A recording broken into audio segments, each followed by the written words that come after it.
Thank you for giving me blood. Thank you for giving me blood. Thank you for saving my life.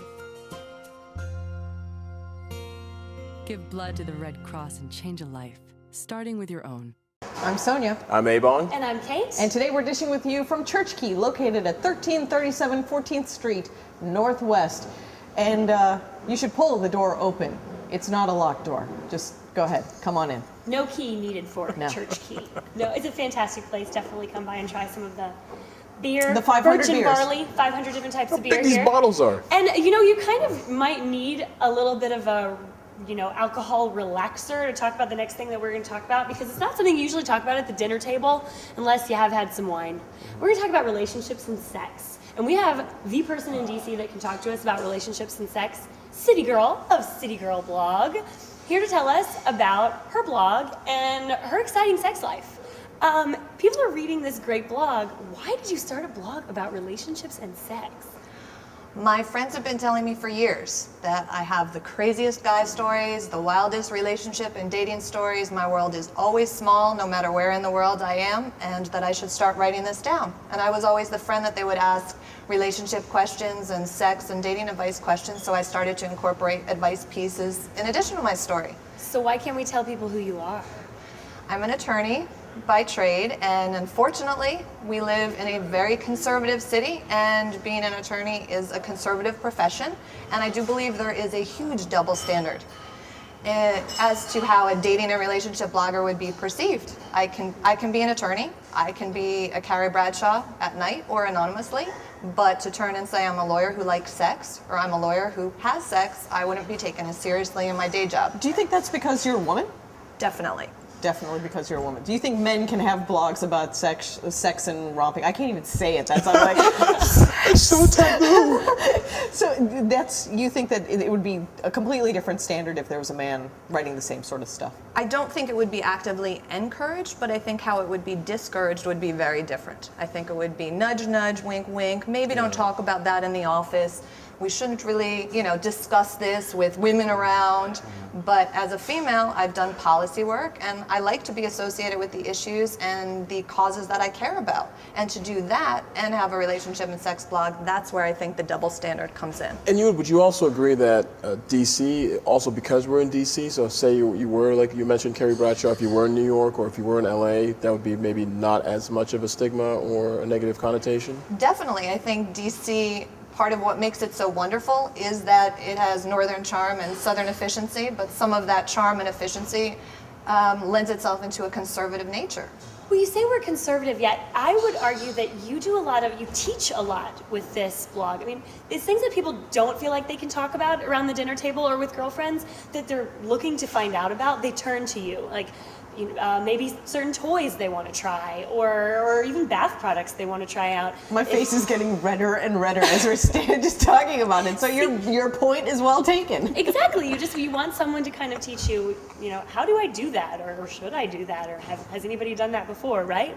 And what does it feel like? Yeah, what does it feel like? I do discuss all of that at citygirlblogs.com, and I do think people want someone to talk to about those things. I was at L2 Lounge recently, and I mentioned to people that I did a blog, and 10 girls I spoke with, 6 came to me with relationship questions and sex questions, letting me into their lives just by the simple fact that I say, I have a blog, I like to give advice, I like to talk to my friends about this, I'm putting myself out there and I'm being honest and open and giving my opinions, and people seem to respond accordingly. So I think people want to talk about it, it's just where it's acceptable to talk about. More guys or girls, do you think, reading? I'm about 50-50, I believe.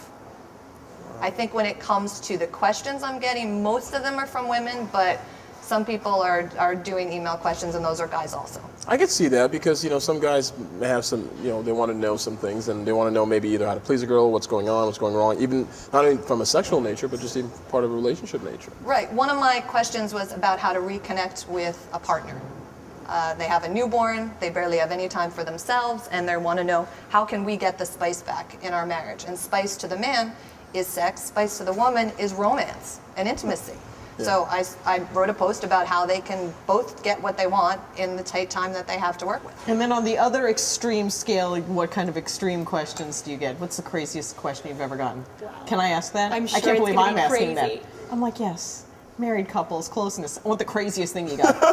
How a man who is straight can explore certain activities by himself. And Oh, that's not that extreme. Look at me, like. Yeah. Maybe you should burn my face. No, this sounds like it's a more PG-13 version of what the question probably is. Just the manner in which you said it, I can a tell. certain location. Yeah, that's Right. pretty much what I think she's getting at. Ah, interesting. I'm so naive. Maybe I need to read your blog A more. different pleasure option.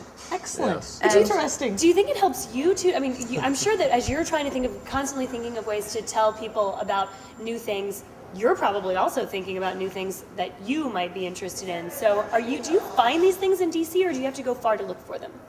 I don't have to go far to look for them, but I'm also choosing partners in my life who would be more open to trying new things and open to exploring things. And I also value honesty and communication. I might write about sex, and I hope to go for a sex educator certificate next summer, but I'm not a sexpert. We all have things to learn, we all can grow, we all can explore whatever our own comfort levels are. And yours might be very different from mine, and that's okay. It's just what makes you happy in your relationship with your partner and what makes me happy with mine. But DC, there's an underbelly here, and I'm trying to bring it out one post at a time. And rubbing the underbelly. That sounded inappropriate, but I really didn't mean it as such. What do you think the men that you're dating or hanging out with think about the fact that they may be memorialized on a blog? I've been lucky in that the past 2 people I've dated have said, I won't read your posts. I'd like to learn about you through you, and we can grow as a couple.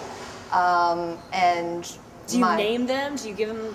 just like I'm City Girl, everyone has a code name. So there's Lawyer Boy, there's Baseball Boy, there's Buckeyes Boy. And are you straight up with them in the beginning of this is what I do for fun and you may appear? How do you feel about that? I more say you will appear. Oh. And Well, that's being straight with them. Yes. It's Deal not with like, it. Yeah. yes, and you can, they could play or pass, but I think there's deal breakers across the board, and no one Play or has said pass. my blog is a deal breaker for them, but it can catch someone off guard, and I have emailed exes to let them know about the posts that I've written about them, and most of them have responded favorably. One of them doesn't talk to me anymore, but that's, in my mind, I'm putting my heart out there. I'm putting the humor, I'm putting the sex, I'm putting the heartbreak. It's all there. And that's what I wanted to ask you. Is there any specific circumstance in which if the person you were talking about read it, would know that you were talking about them? They all should. My posts are long. I'm a writer as an attorney, and I'm a writer as a blogger, so I have to work to keep my posts a page and a half, 2 pages single-spaced, which isn't normal for the blogging community.